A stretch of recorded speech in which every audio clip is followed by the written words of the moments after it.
So, you're looking for self-improvement books to read. You might have read Atomic Habits, Can't Hurt Me. You might have looked in the library or your nearest bookstore to find some great self-improvement books that'll absolutely and totally change your life. Well, I find that there's a bunch of great self-improvement books out there, but some of them are very, very underrated. And the ones that are underrated, well, they aren't talked about much. And so today I want to bring these into the light and talk to you about some unconventional self-improvement books that are underrated, and that I think that if you read, you'll really find that they bring some other value than Atomic Habits or Can't Hurt Me or Discipline is Destiny, like all of these big self-improvement books. Okay, so the first one is Man's Search for Meaning by Viktor Frankl. So Viktor Frankl is his story is absolutely incredible. So it's in the World War II. And basically it's his story about how he gets sent to Auschwitz and how he finds meaning in Auschwitz and how that helps him survive, and how after World War II is over, he writes his book, inspires a shit ton of people. The book has 3 million copies or something, but it's basically this incredible story of hardship and determination, and really how he founded his method of therapy, which is called logotherapy. So after this guy survived Auschwitz and the Holocaust in World War II, he went on to become a really famous psychiatrist or therapist. Basically, he founded his own method of therapy, which actually helped people a lot, and it helped them by finding meaning in life. So Man's Search for Meaning. So basically the main takeaway in this book is that if you have a why in life, you can bear almost any how. In this case, Viktor Frankl's why was his family, and particularly his wife, that she was also in Auschwitz, and miraculously she also survived.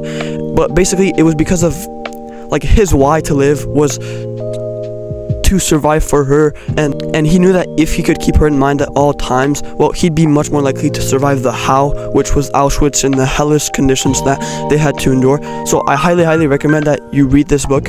So it's a 2-part book, and the first part is the story and where most of the value is found, and the second part is explaining his logotherapy, which I also kind of found it interesting, but to be honest, I kind of skipped around it. But it's not it's not Atomic Habits where yeah, if you want to do good habits, then alright. So Man's Search for Meaning, and now we move on to the second book, which is called Sapiens, and is by Yuval Noah Harari. So this really it's not a self-improvement book, but I actually found it really interesting, and it's basically a book covering the whole history of sapiens, or humans, so basically us, and in it he covers psychology, wars, agriculture, and really I find it interesting because when you know where you come from, then you know where you can go, and you know why it is that we are where we are today, why it is that we're so addicted to certain things, and why it is that our country and the world are made the way they are. Understand your past, and you know your present, and you can kind of see the future. So I highly recommend that you read this book. It's a history book. It's kind of long and it's really thick, but it's really interesting, and there's a bunch of things in there that relate to the modern day. So I highly recommend that you go check it out. The third book in this underrated books for self-improvement is actually Flow by Mihaly Csikszentmihalyi. I hope I didn't butcher that too much.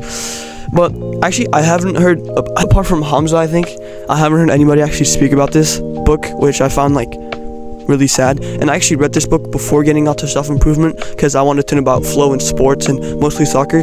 But basically, this Mihaly guy, and I've talked about this before, but he says that the peak human experience, when humans are at their absolute happiest, is actually when they're in states of flow. And flow is basically this experience, peak human experience, where you have no thoughts, you're completely immersed into the task. For example, when you're hanging out with your friends, or Michael Jordan when he's in the zone, in the zone is basically a flow state, and it's the peak human experience because it's when humans can perform at their best, and when humans perform at their best is when they've been shown to be happiest.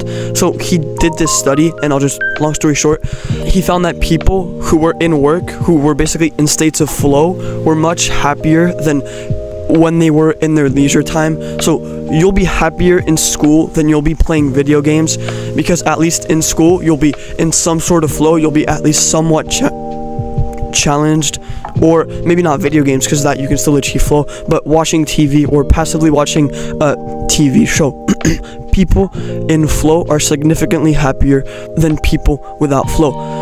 So like, I'm not going to explain how to get into more flow, but you can check the flow video that I made. I think it was last week-ish, but I really like go more in depth into this. So if you're interested in that, then I highly recommend that you check that out, both the video and the book.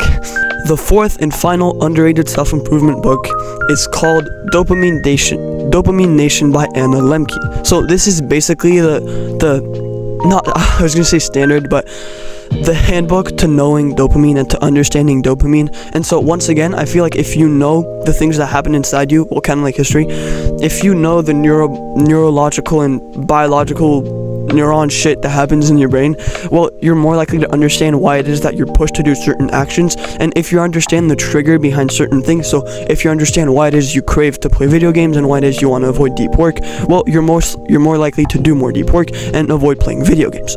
So basically, she goes really into depth about how certain people were able to overcome addiction through leveraging dopamine in different ways. So I really, really recommend that you go check that book out. And the main takeaway here is that I feel when I'm in low dopamine state, when I've just abused my dopamine button, I feel it. And when you push the dopamine button too much, when you play video games, when you eat junk food, when you do any bad habit too much, well, there's this scale in your body, right? It's this pleasure balance scale.